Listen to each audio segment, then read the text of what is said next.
Morning friends, welcome back to our channel. स्वागत है आपकी दृश्रद्धा ऑसम स्टडी चैनल पे। और आज मैं जीके के कुछ इम्पोर्टेंट फैक्ट लेकर आई हूँ जो आपके आने वाले एग्जाम में काम होंगे। और ये इम्पोर्टेंट फैक्ट है जो 2022 में जो अभी जितने भी नाम चेंज हुए हैं, स्थलों, शहरों, अभियानों के नाम चेंजेस किए हैं, तो उसी का मैं टॉपिक लेकर आई हूँ। उनके नए नाम जो परिवर्तित किए गए हैं, तो इसमें 25 क्वेश्चन को करवाऊँगी मैं। तो आप प्लीज़ वीडियो को एंड तक देखिए। वीडियो अच्छा लगे तो प्लीज़ लाइक, शेयर और सब्सक्राइब कीजिए। तो without wasting any time let start. पहला क्वेश्चन देख लेते हैं। चिपी हवाई अड्डा जो कि महाराष्ट्र में है, चिपी हवाई अड्डा, इसका नया नाम रखा गया है बैरिस्टर नाथ पाई हवाई अड्डा। बैरिस्टर नाथ पाई हवाई अड्डा के नाम पे क्यों रखा गया है? तो 27 सितंबर को महाराष्ट्र सरकार ने इसका नाम सिंधु दुर्ग में स्थित चिपी हवाई अड्डा है और इसका नाम रखा है बैरिस्टर नाथ पाई हवाई अड्डा। पाई नाथ जो कि एक दिवंगत अधिवक्ता और समाजवादी पार्टी के स्वतंत्रता सेनानी थे, इन्हीं के नाम पे रखा गया है। और यह हवाई अड्डा मुंबई गोवा राजमार्ग से 27 किलोमीटर की दूरी पर स्थित है। तो ये भी इम्पोर्टेंट फैक्ट है, याद रखिएगा कि यह राजमार्ग मुंबई गोवा राजमार्ग से 27 किलोमीटर की दूरी पर स्थित है और ये सिंधु दुर्ग में स्थित है। तो इसको महाराष्ट्र सरकार ने इसका नया नाम रखा है बैरिस्टर नाथ पाई हवाई अड्डा। तो ये मोस्ट इम्पोर्टेंट फैक्ट है, इसको याद रखिएगा आप लोग। दूसरा क्वेश्चन देख लेते हैं। महाकाल कॉरिडोर जो कि उज्जैन में है, इसका नया नाम अभी परिवर्तित किया गया है महाकाल लोक। कॉरिडोर को हटा के लोक लगाया गया है। महाकाल लोक जो कि पौराणिक सरोवर रुद्र सागर के किनारे पर विकसित किया गया है। तो ये याद रखिएगा, रुद्र सागर के किनारे पर स्थित है। और मोस्ट इम्पोर्टेंट फैक्ट ये है, महाकाल कॉरिडोर में देश का पहला नाइट गार्डन बनाया गया है। ये वेरी वेरी इम्पोर्टेंट है। महाकाल कॉरिडोर में देश का पहला नाइट गार्डन बनाया गया है। तो इसको आप लोग नोट डाउन कर लीजिएगा। अगला क्वेश्चन देख लेते हैं। फैजाबाद कैंट उत्तर प्रदेश, जिसका यूपी गवर्नमेंट ने इसका नाम चेंज किया है, जिसका नाम रखा है अयोध्या कैंट, जो कि राम मंदिर, राम की भूमि, जन्मभूमि माना जाता है अयोध्या में, तो उन्हीं के नाम पे रखा गया है। तो इसका नया नाम है अयोध्या कैंट। अगला देख लेते हैं। Habibganj railway station. Habibganj railway station आपके भोपाल में पड़ता है। तो जो कि एमपी गवर्नमेंट ने अभी इसका नाम रिसेंटली चेंज किया था, इसका नाम रखा गया है रानी कमलापति रेलवे स्टेशन। भारतीय प्रधानमंत्री नरेंद्र मोदी ने 15 नवंबर 2021 को भोपाल में पुनर्विकसित रेलवे स्टेशन का उद्घाटन किया था। मोदी जी ने इसका उद्घाटन किया और इसका नाम बदलकर भोपाल रियासत की अंतिम हिंदू रानी, गोंड समाज की गौरव रानी कमलापति के नाम पर रखा गया है। तो ये याद रखिएगा, भोपाल रियासत की अंतिम हिंदू रानी, गोंड समाज की गौरव रानी कमलापति के नाम पर रखा गया है। यह आदिवासी रानी के नाम पर रखा गया है। तो कमलापति एक आदिवासी रानी थी, जिन्हीं के नाम पे हबीबगंज रेलवे स्टेशन का नाम रखा गया है, रानी कमलापति रेलवे स्टेशन। तो ये मोस्ट इम्पॉर्टेंट फैक्ट है, आपके एमपीजी के पटवारी में आ सकता है, तो आप लोग इसको नोट डाउन कर लीजिएगा। अगला देख लेते हैं। Patalpani railway station Madhya Pradesh. Patalpani railway station आपके इंदौर में पड़ता है, जो कि एक पर्यटक क्षेत्र भी है। झरने वगैरह काफ़ी फेमस है पातालपानी, जाने लायक है वहाँ पे। तो इसका नाम अभी हाल ही में, एक छोटा सा रेलवे स्टेशन है जो कि आप पातालपानी जाने के लिए बनाया गया है। इसका नाम रखा है टांटिया मामा रेलवे स्टेशन। टांटिया भील की भगवान मानते हैं। भील जो कि आदिवासी थे, आदिवासी घरों में टांटिया भील की अभी भी पूजा होती है। टांटिया भील को आदिवासी की देवता की तरह मानते हैं, भगवान मानते हैं टांटिया भील को आदिवासी। टांटिया भील ने अंग्रेजों को आदिवासियों पर दुश्मनकारी नीतियों का ज़बरदस्त तरीके से विरोध किया था। टांटिया भील ने अंग्रेजों का बहुत ही विरोध किया था और इसलिए उन्हें इंडियन रॉबिन हुड भी कहा जाता है। तो रॉबिन हुड किसे कहा जाता है, ये मोस्ट इम्पॉर्टेंट है, इसको मैं लिख देती हूँ, रॉबिन हुड। तो याद रखिएगा आप लोग, टांटिया मामा को कहा जाता है रॉबिन हुड।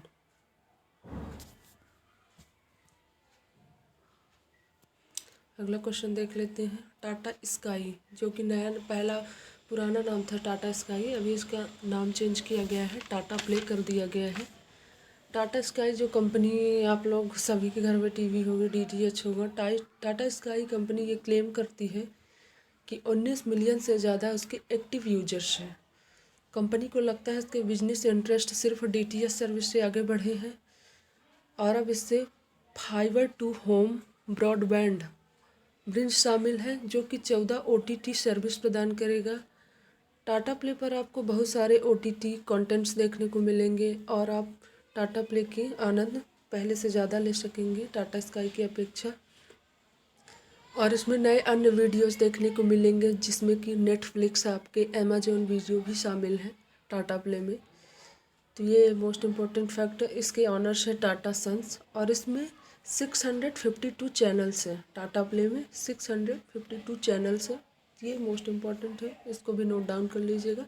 अगला क्वेश्चन देख लेते हैं। चंडीगढ़ हवाई अड्डा, चंडीगढ़ हवाई अड्डा आपके कहाँ है, जिसका अभी नाम चेंज किया गया है। तो चंडीगढ़ हवाई अड्डा आपके भगत सिंह अंतर्राष्ट्रीय हवाई अड्डा, इसका नाम चेंज किया गया है।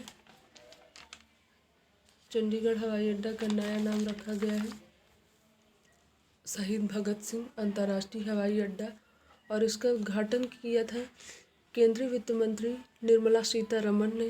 भगत सिंह जन्मदिवस, इनका भगत सिंह के जन्मदिवस के मौके पर इसका नाम बदला था। तो ये इम्पोर्टेंट फैक्ट याद रखिएगा कि उद्घाटन वित्त मंत्री निर्मला सीतारमण ने किया था भगत सिंह के जन्मदिवस के मौके पे।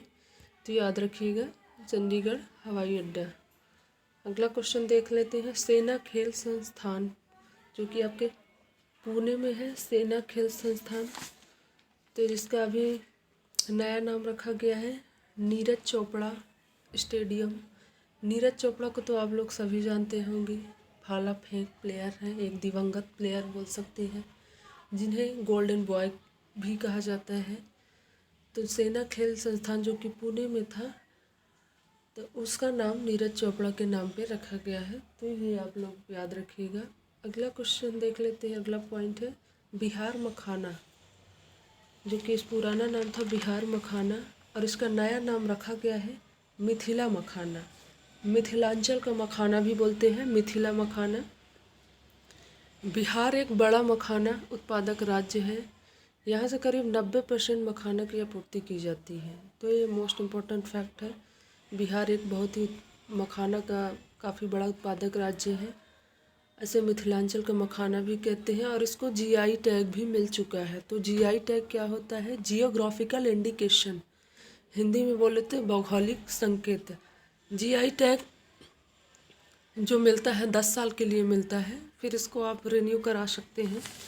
जीआई टैग मिलने का फ़ायदा ये है कि किसी क्षेत्र में पाए जाने वाले उत्पादन को कानूनी संरक्षण मिलेगा और उसके अंधाधुंध प्रयोग पे अंकुश भी लगाया जा सकता है, उसके गैर कानूनी यूज पे अंकुश लगाया जा सकता है।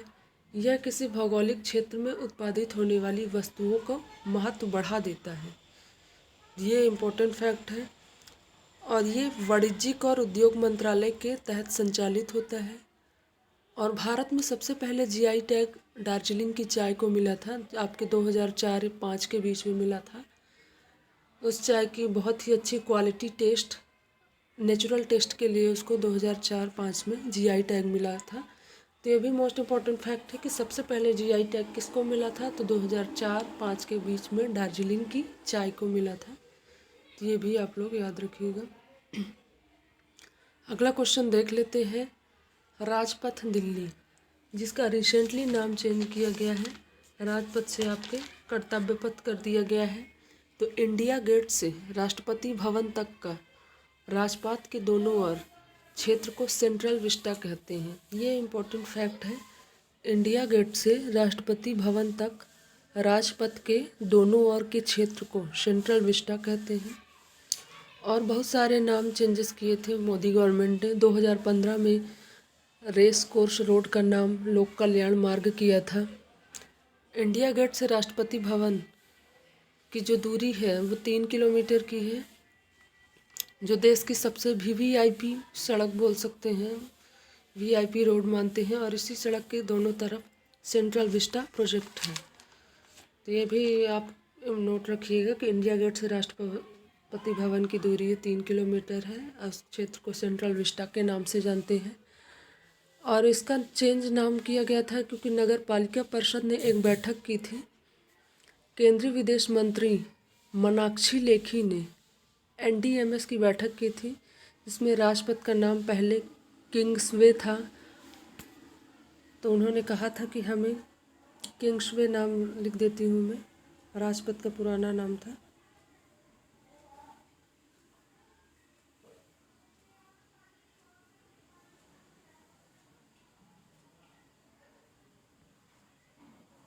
किंग्सवे ये पुराना नाम था राजपथ का, तो इसका नाम अभी कर्तव्य पथ रखा गया है।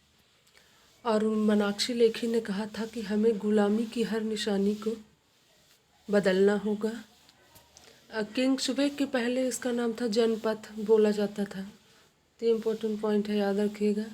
2015 में मोदी गवर्नमेंट ने औरंगजेब रोड को एपीजे अब्दुल कलाम रोड नाम दिया था और 2017 में डलहौजी रोड को दारा सिकोह रोड नाम दिया था।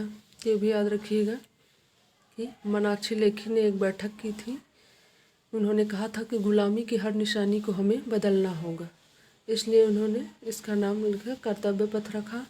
और जैसे कि मैंने अभी बताया 2015 में औरंगजेब रोड का नाम एपीजे अब्दुल कलाम रोड रखा और 17 में डलहौजी रोड का नाम दारा सिकोह के नाम पे रखा गया। तो ये मोस्ट इम्पोर्टेंट पॉइंट है, याद रखिएगा। अगला क्वेश्चन है 0.5140 द्रास सेक्टर। तो सबसे पहले जान लेते हैं 0.5140 है क्या, जिसका नया अभी नाम रखा गया है गन हिल के नाम से जानते हैं। तो 0.5140 तोलोलिंग कॉम्प्लेक्स में दुश्मन के किले वाली सबसे ऊंची चौकी थी। ये एक चौकी थी, तो मैं इसका नाम लिख दे रही हूँ, तोलोलिंग बोल सकते हैं।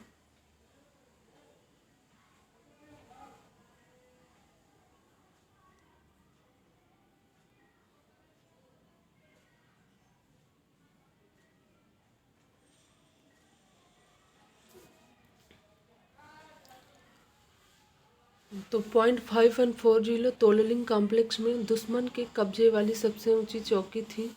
पाकिस्तान ने कारगिल पर जब हमला किया था, जिसमें 527 वीर सैनिक शहीद हुए थे, तो यहीं पे 5140 पर तिरंगा लहराया था।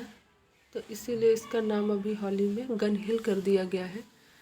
कारगिल का यह युद्ध 18,000 फीट की ऊंचाई पर लगभग 3 महीने तक चला था। इसमें 1300 से ज़्यादा सैनिक घायल हुए थे और 527 शहादत हो चुके थे। तो ये इम्पोर्टेंट पॉइंट है, याद रखिएगा। 0.5140 जो कि एक चौकी थी, इसका नाम अभी गन हिल कर दिया गया है। ये मोस्ट इम्पोर्टेंट फैक्ट है, याद रखिएगा। अगला देख लेते हैं दौलताबाद किला, जो कि महाराष्ट्र में है। दौलताबाद किला ये महाराष्ट्र में स्थित है। और जब मोहम्मद तुगलक दिल्ली के सिंहासन पर बैठा था, तो उसको ये किला बहुत ही अच्छा लगा। इस दौलताबाद किला को महाराष्ट्र राज्य में स्थित 7 अजूबों में से एक माना जाता है और यह किला 1187 में यादव वंश द्वारा बनाया गया था। तो ये याद रखिएगा, यह किला 1187 में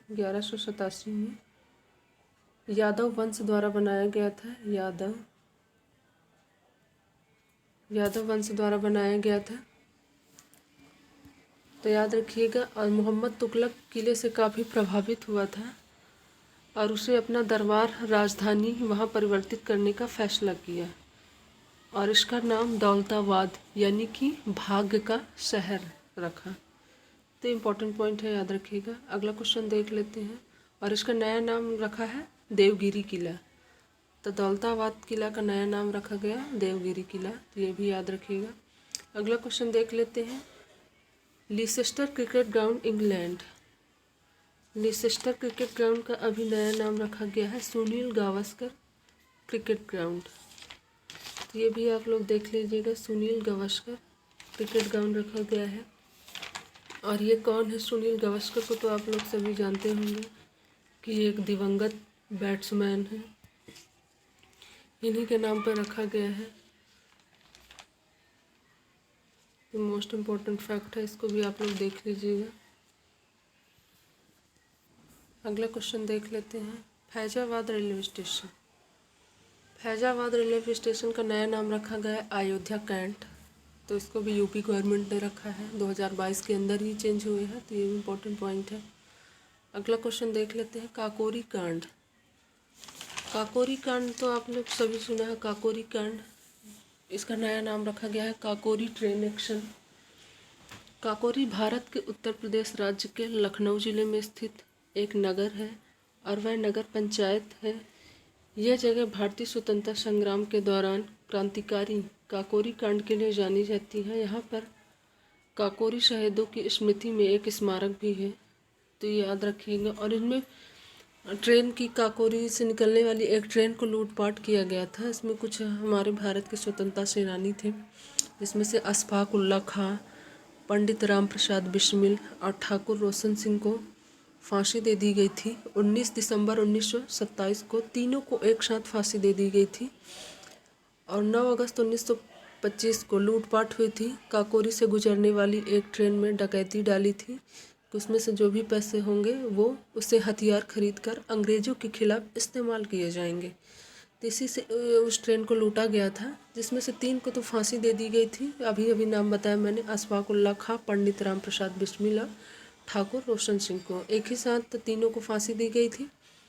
तो ये मोस्ट इम्पोर्टेंट फैक्ट है, इसको भी आप लोग याद रखिएगा। अगला क्वेश्चन है। मैनपुरी सैनिक स्कूल उत्तर प्रदेश में है। इसका नया नाम रखा गया है जनरल बिपिन रावत सैनिक स्कूल। तो ये मोस्ट इम्पोर्टेंट फैक्ट है। जनरल बिपिन रावत को तो आप लोग जानते होंगे, बहुत ही गंभीर दुर्घटना स्थिति उनकी हुई थी, प्लेन क्रैश में इनकी मृत्यु हुई थी, तो ये आप लोग याद रखिएगा। अगला क्वेश्चन है। जिम कॉर्बेट राष्ट्रीय उद्यान, जो आपके मध्य प्रदेश में स्थित है, और इसका नया नाम रखा गया है रामगंगा राष्ट्रीय उद्यान, और जो कि उत्तराखंड के नैनीताल जिले में रामनगर के पास स्थित है। तो याद रखिएगा, उत्तराखंड के नैनीताल जिले के रामनगर में स्थित है। इसका नया नाम रखा गया है रामगंगा राष्ट्रीय उद्यान। अगला क्वेश्चन है। मोटेरा स्टेडियम अहमदाबाद गुजरात, जो कि मोटेरा में स्थित है, तो इसका नया नाम अभी रखा गया है नरेंद्र मोदी स्टेडियम। तो ये भी इम्पोर्टेंट फैक्ट है, आ सकता है। मोटेरा स्टेडियम का नया नाम क्या है, तो इसका नया नाम हो गया है नरेंद्र मोदी स्टेडियम। और ये काफ़ी बड़ा स्टेडियम है, इसमें 1,32,000 दर्शकों को बैठने की क्षमता है इस स्टेडियम में। तो ये मोस्ट इम्पोर्टेंट पॉइंट है, इसको आप लोग याद रखिएगा। और इसका पुराना नाम था सरदार पटेल स्टेडियम, जो कि मोटेरा में स्थित था। और 1982 और 2006 के बीच इसकी जो बैठने की जगह थी 49,000 लोगों की थी, 49,000 दर्शकों की थी। फिर 2006 में इसे बढ़ा के 54,000 कर दिया गया था। फिर इसके बाद 2015 में 1,32,000। तो ये भी आप लोग याद रखिएगा, मोस्ट इम्पोर्टेंट फैक्ट है। अगला क्वेश्चन देख लेते हैं। लोकसभा राज्यसभा टीवी, इसका नया नाम रखा गया है संसद टीवी। तो लोकसभा राज्यसभा के जो भी कार्यक्रम प्रसारित होंगे तो वो अब संसद टीवी चैनल पे होंगे, तो याद रखिएगा। संसद की कार्यवाही का प्रसारण करते हैं, तो ये अब संसद टीवी चैनल पे होगा। और retired IAS Ravi Kapoor 1986 batch Assam Meghalaya के संसद टीवी को जिम्मेदारी दी है कि रवि कपूर को संसद टीवी का CEO बना दिया गया है।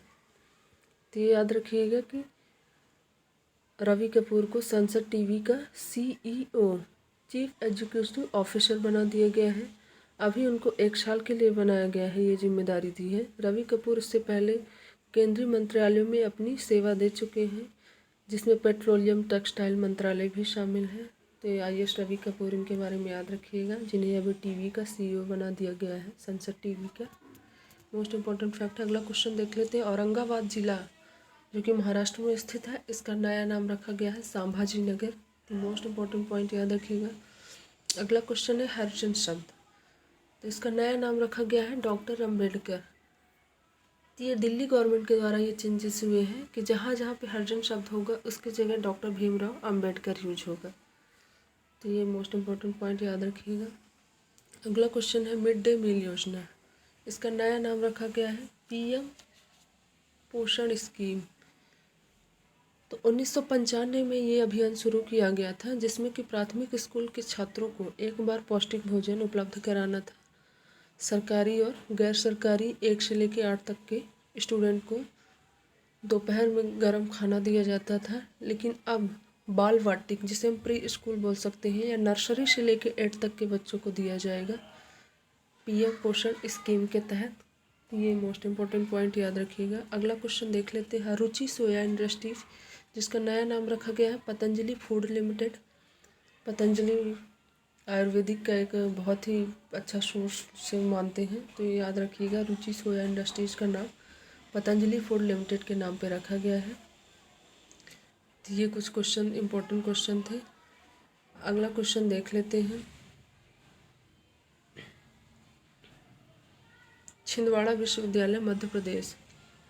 छिंदवाड़ा विश्वविद्यालय मध्य प्रदेश, जिसका अभी नाम बदला गया है, राजा शंकर शाह विश्वविद्यालय रखा गया है। एमपी गवर्नमेंट के द्वारा छिंदवाड़ा विश्वविद्यालय, राजा शंकर शाह बहुत ही अंग्रेज़ों के खिलाफ काफ़ी इन्होंने विरोध किया था और गोंडवाना साम्राज्य के राजा थे, जिन्हें अंग्रेज़ों ने अपने पुत्र सहित 18 सितंबर 1857 को विप्लव भड़काने के अपराध में तोप के मुंह से बांधकर उड़ा दिया था। और ये दोनों गोंड समाज से हैं। उनके पुत्र का नाम कुंवर रघुनाथ शाह था, जो कि अपने पिता का बहुत ही साथ दिया था, शंकर शाह का। तो जितने भी स्टूडेंट हैं उनके बारे में जानिए कि उन्होंने क्या क्या काम किए हैं। इसीलिए एमपी गवर्नमेंट ने इसका नाम राजा शंकर शाह के नाम पे रखा गया है। तो ये मोस्ट इम्पोर्टेंट फैक्ट है, याद रखिएगा। अगला क्वेश्चन देख लेते हैं राजीव गांधी खेल रत्न पुरस्कार, जिसका नाम चेंज करके रखा गया है मेजर ध्यानचंद खेल रत्न पुरस्कार। मेजर ध्यानचंद एक हॉकी प्लेयर थे और काफ़ी अच्छा ये निर्णय लिया गया है कि खेल से जितने भी पुरस्कार हैं वो एक महान खिलाड़ी के नाम पे दिए जा रहे हैं। तो ये बहुत ही अच्छी बात है। तो ये सेशन ख़त्म होता है और प्लीज़ वीडियो को अच्छा लगे तो लाइक शेयर सब्सक्राइब कीजिएगा। फिर मिलते हैं नेक्स्ट वीडियो में। Thank you for watching. Please like share and subscribe.